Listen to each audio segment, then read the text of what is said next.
Hey, how's it going? This is not a normal thing, as anybody who might be watching this that is known to me previously might be able to tell. I don't upload, I'm just a fucking dude. In college, I've got interests, and one of those interests is music. And over the past couple years, I've started to collect a good bit, mostly CDs because they're easy to plop into my car, just listen away. But also, I've started a little bit of a record collection despite not owning a record player, actually, which sounds pretty fucking dumb, and it is dumb, but I'll have one eventually. I just live in a really shitty little college apartment, so it doesn't support that type of equipment well right now. But I guess in the meantime, I can just document some of these records that I buy because I like them. They're cool. If you don't appreciate them, then yeah. All right, let's get started. So the first two records I'm going to be going over are two that I bought today from a place called Basement Records in Knoxville.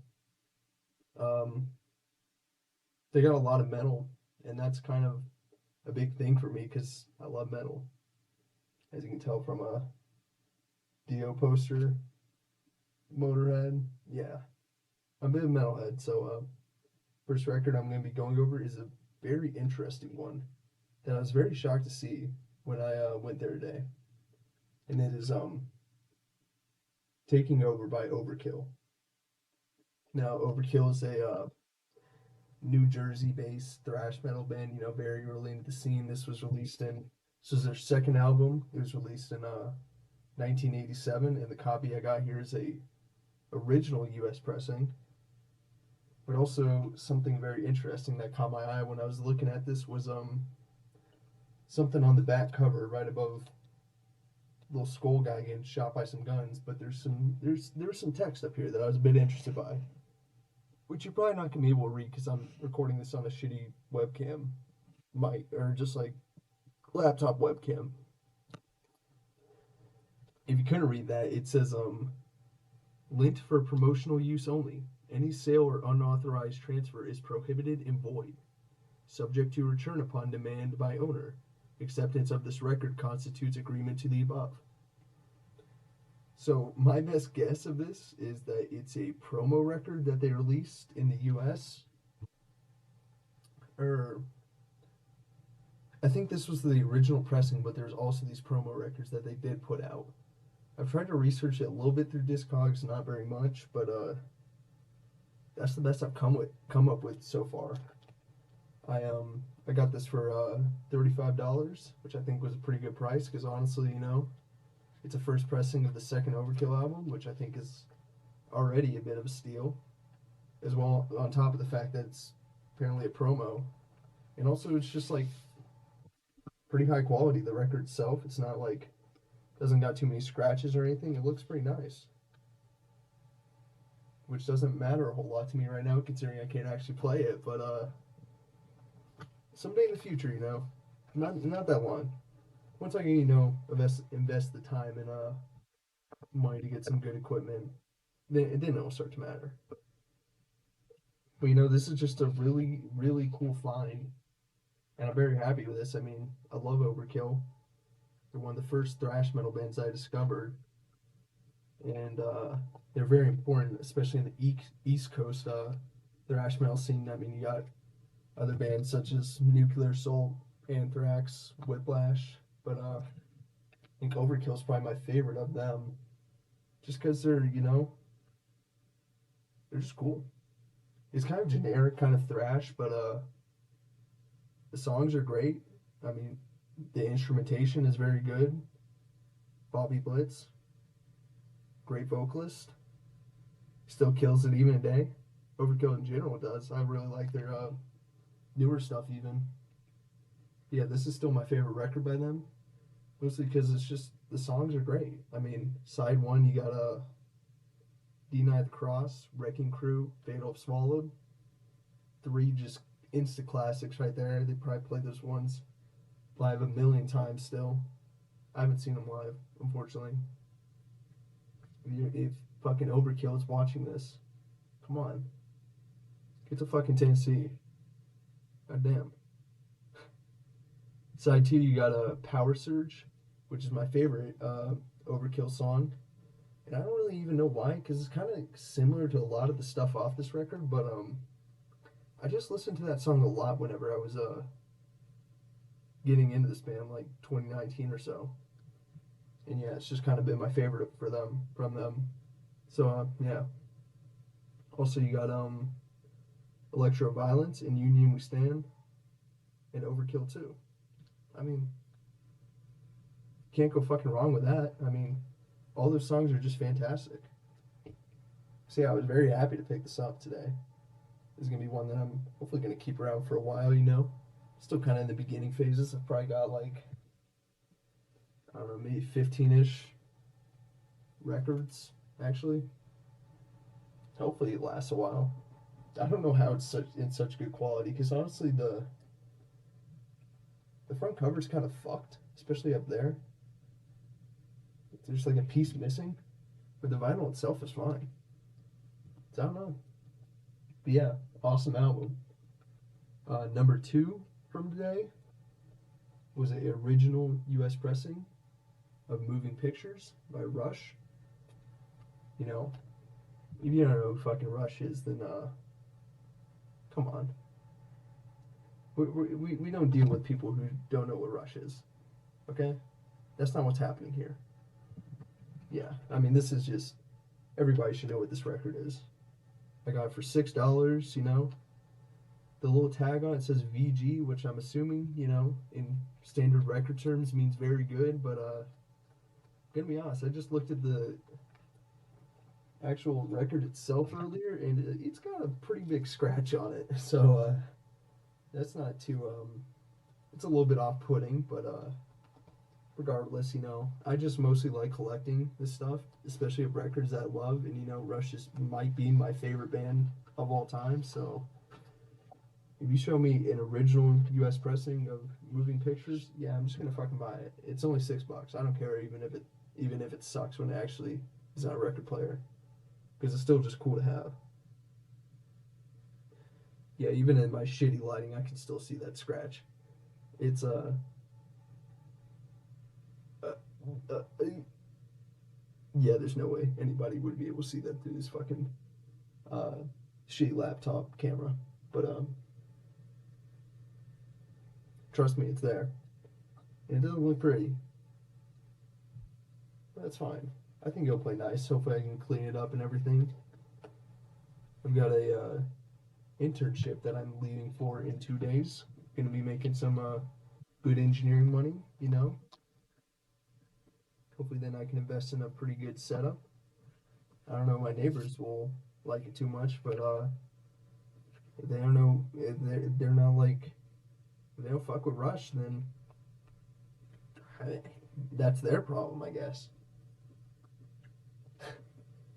I didn't even go over the songs for this. Yeah. I mean, what is there to say? Side one, Tom Sawyer. Red.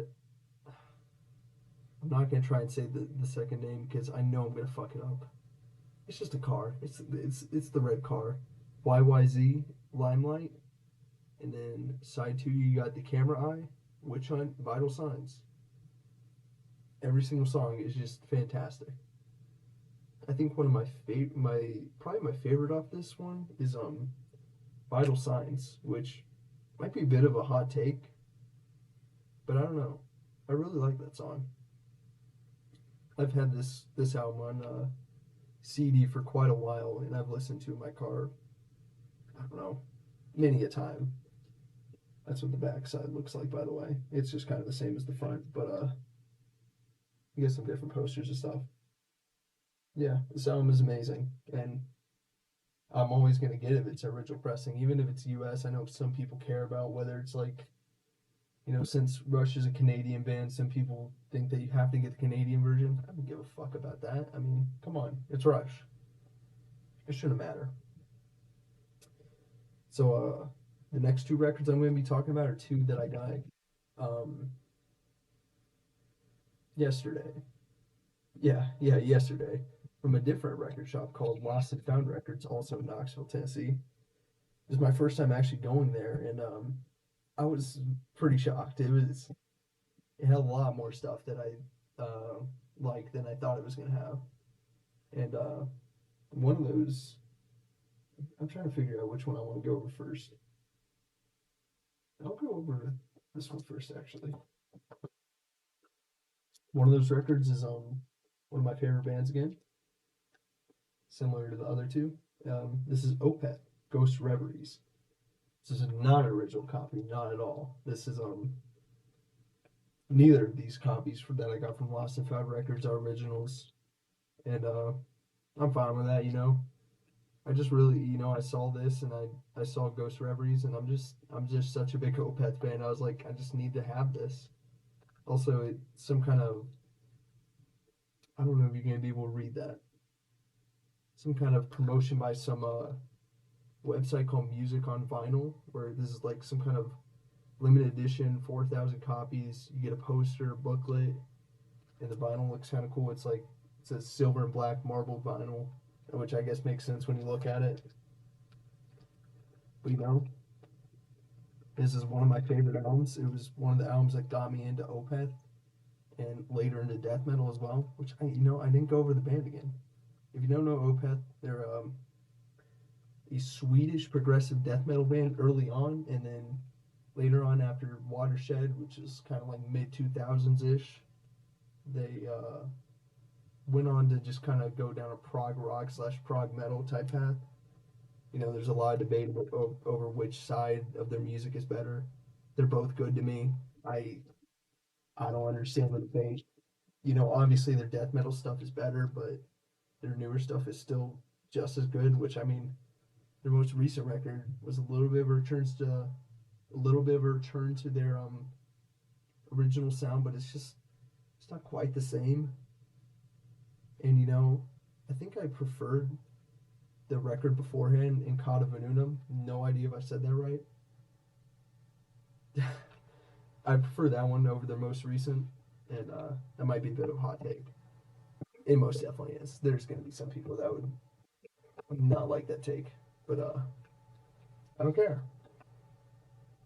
I love Opeth, and I'm willing to put my opinion out there on them. So here's the poster. It's not very cool. It's just got their logo, and it's got a hand that like a ghostly hand that looks like it's a candle, kind of drip, like I don't know, just melting away a little bit. It's kind of cool. I don't know. I might put it up. I might not. It's still cool to have. I got it with the record, or I guess two records. This is a double LP, so there are two different records that come with this. This is the first one. That's the silver and black marbled vinyl. The lighting does not do good justice for it. It actually looks kind of cool, at least from my perspective. But yeah, it's pretty cool. You got your little 4-page booklet here. It's just literally just a ghost in a mirror. Lyrics, credits, nothing special. There's some in the credits. You got some acknowledgments. Michael Ackerfeld, one of my goats. I'll put it out there. He acknowledges Richie Blackmore, Trey Azagoth, and David Gilmour in that order, which I thought was a little bit interesting to put Trey Azagoth right in between Richie Blackmore and David Gilmour. Um, yeah, it's a bit interesting because he is definitely not similar to those two, but it is what it is. They're all great musicians still, just very very different. Well, I guess Richie Blackmore and David Gilmour are not as different, but Trey Azagoth, if you don't know, guitarist of Morbid Angel, is quite different from those two. It's a pain to get all this shit back into this. The album sleeve is pretty big, which kind of helps. But There's still a lot,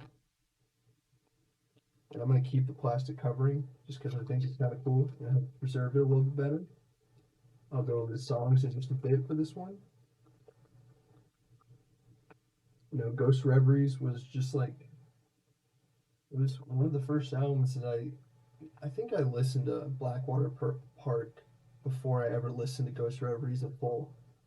But Ghost Reveries, the first song, Ghost of Perdition, that's one of the most popular songs, and it's one of the first songs that I heard from Opeth that got me interested in them. I remember, discovering that song and thinking, wow, this is really fucking weird.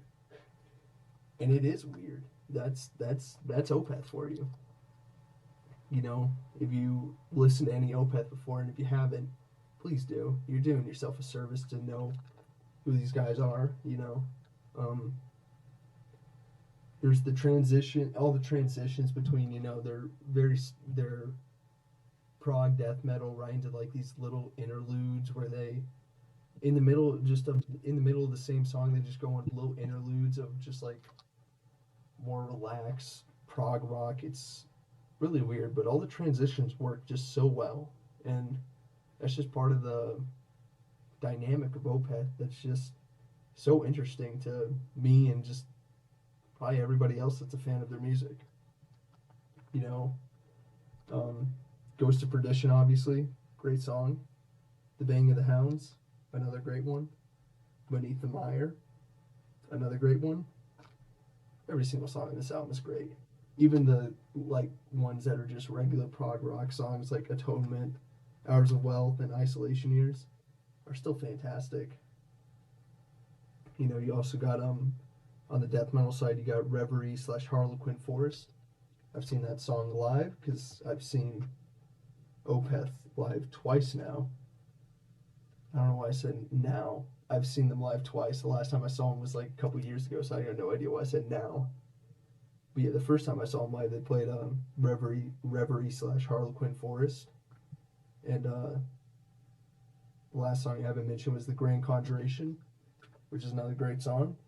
Um, Little tidbit of just like random music knowledge is the music video for the Grand Conjuration on YouTube. It's got Gene Hoglan playing drums, which is interesting. I don't think he ever did anything with the band besides just play drums in that one music video. And if you don't know who Gene Hoglan is,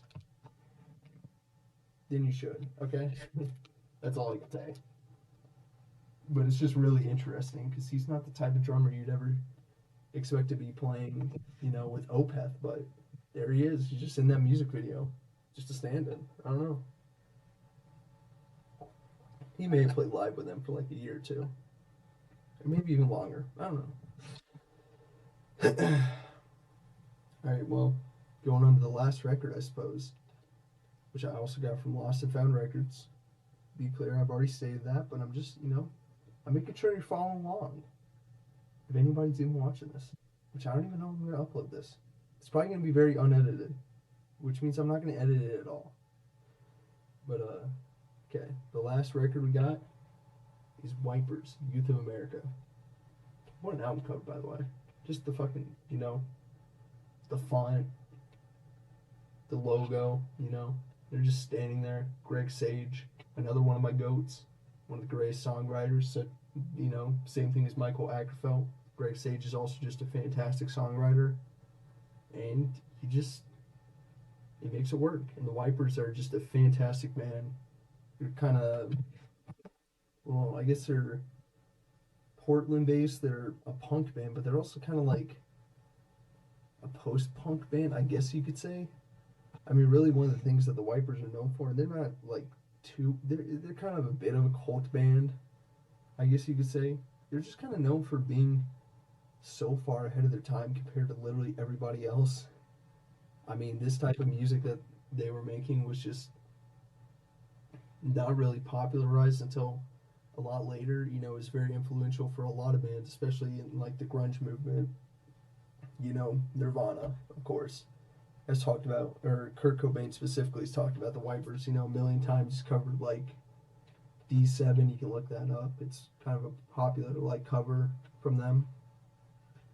And yeah, I just really like the Wipers. Not the Wipers, just Wipers.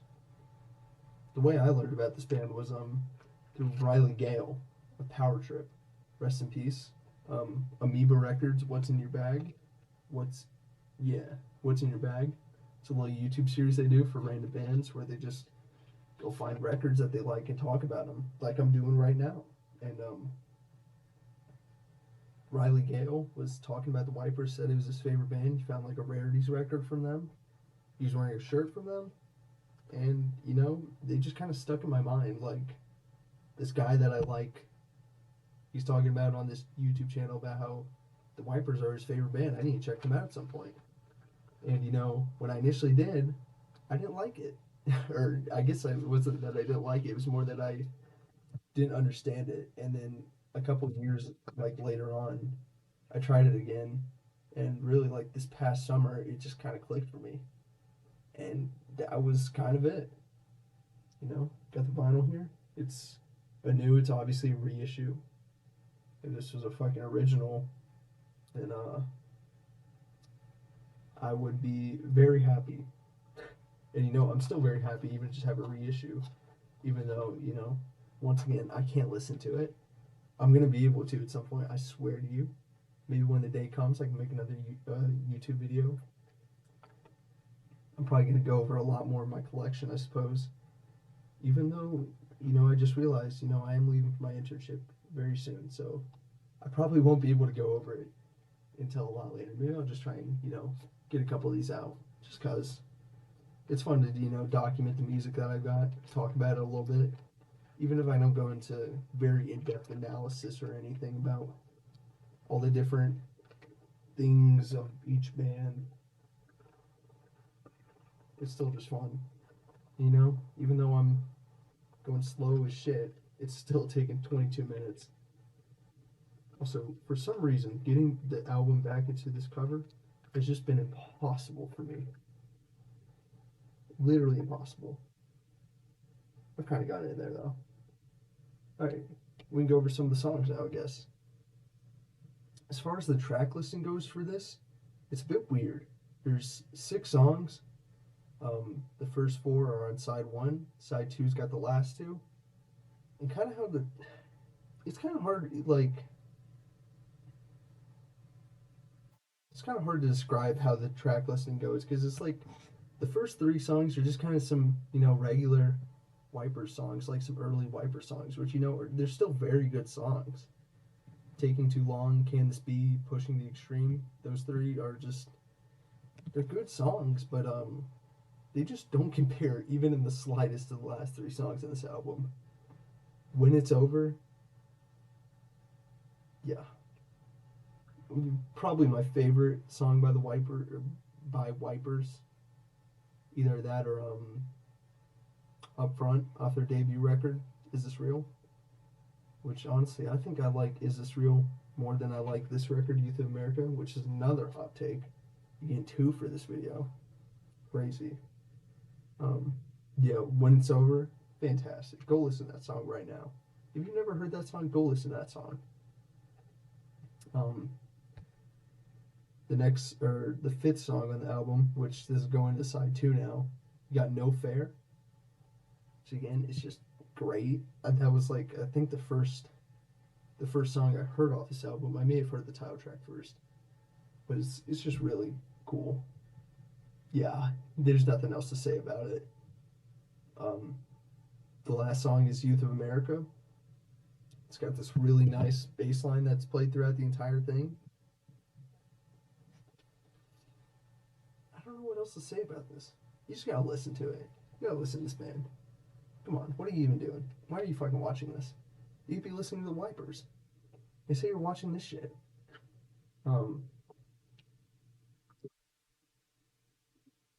yeah, you know, that's it. That's all. That's all I've got.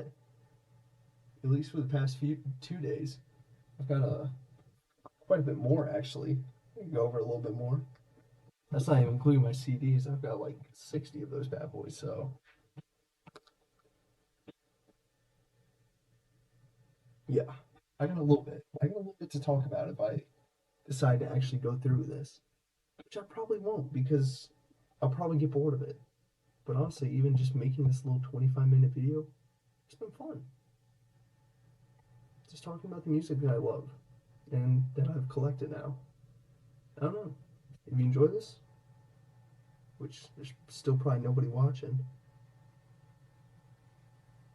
but if you are, leave a comment just saying, hell yeah. And that's how I know that I'll make another one if somebody does that. Alright, well, those have been my records. I hope you have enjoyed. Yeah.